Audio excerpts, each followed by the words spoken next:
Braking dynamics is related to designing a system that can generate proper amount of braking force on each axle while proportioning the braking force between front and rear wheel. In braking dynamics, location of center of gravity plays an important role because it helps in studying the handling behavior of the vehicle while acceleration, braking and cornering.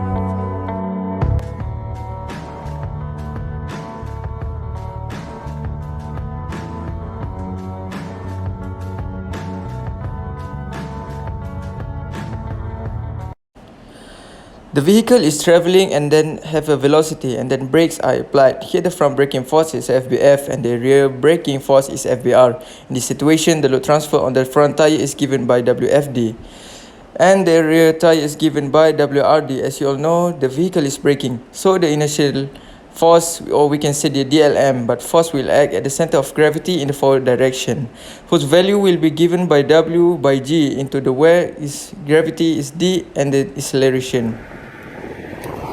As you can see, this car goes bend down a little bit in front because of the act of inertia while braking at a high speed. And I hope this information gives benefits to you. From me, Muhammad Hamim. Thank you.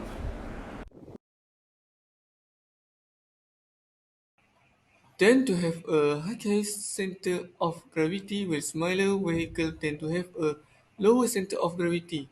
Would as your turn slow down to compensate for the vehicle height and weight. Vehicles with a high center of gravity will be less stable when rounding a sharp curve.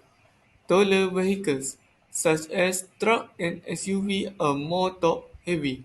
They have a greater chance of flipper over if they take them too fast. On the other hand, smaller vehicles, such as sport vehicles, are to the ground, thus they have a lower center of gravity, giving them a better handling.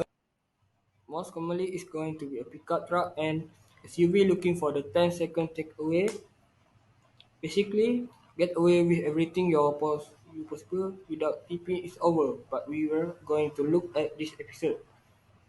How to judge the center of gravity of a vehicle, how to drive so that your risk is lower, and when it's all going wrong, the vehicle start to tip.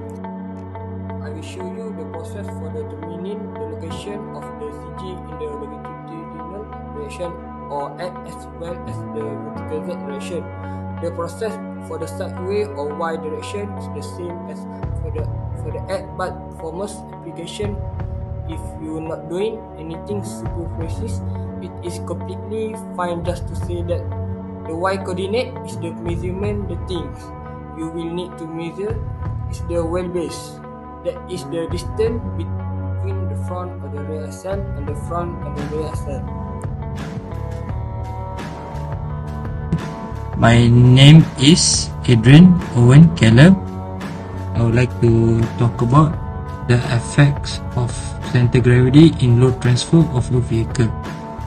Firstly, carrying loads means increasing weight, which has three immediate consequences on vehicle behavior and maneuverability, which is increased weight power ratio, change in weight distribution, impact on the positioning of the center of gravity at the height.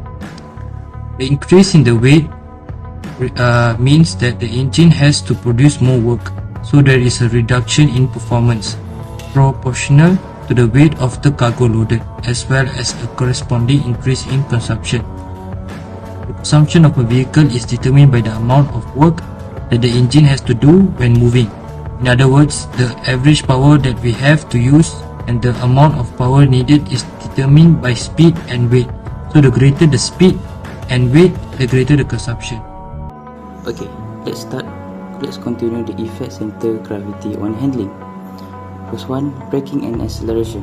The distribution of weight around the center of gravity affects how quickly an object can accelerate or decelerate. In vehicle, a higher center gravity can lead to more weight transfer during braking and acceleration and potential affecting traction and stability. This is why vehicles with a higher center of gravity, like SUV, may feel less stable during sudden maneuver compared to lower profile cars.